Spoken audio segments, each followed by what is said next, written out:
ఈరోజు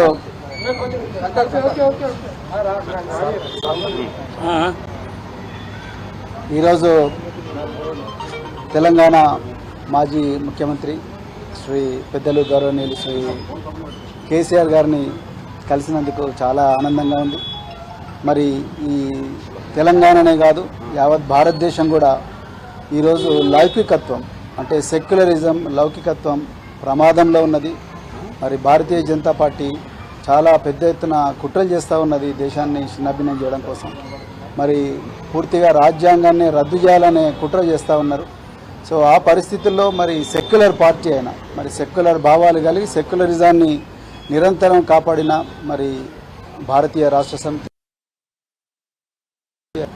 వారు మరి నేను బైంజీ మాయావతి గారి ఆశీస్సులతోని మరి వారిని కూడా కలవడం జరిగింది.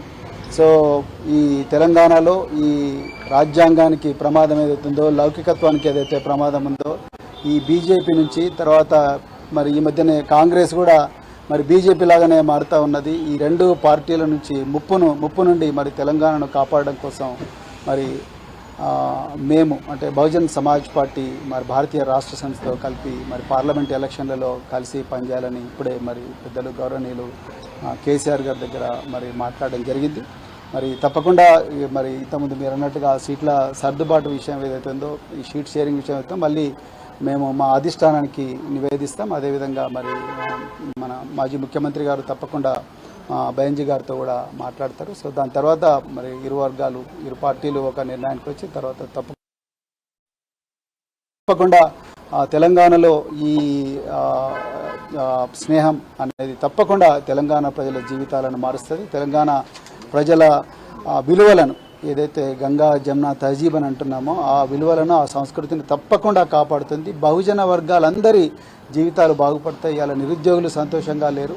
సో పట్టుమని 4 నెలలు కాలేదు ఇప్పటికీ మళ్ళీ నిరుద్యోగులు రోడ్ల మీదకి వచ్చే పరిస్థితి.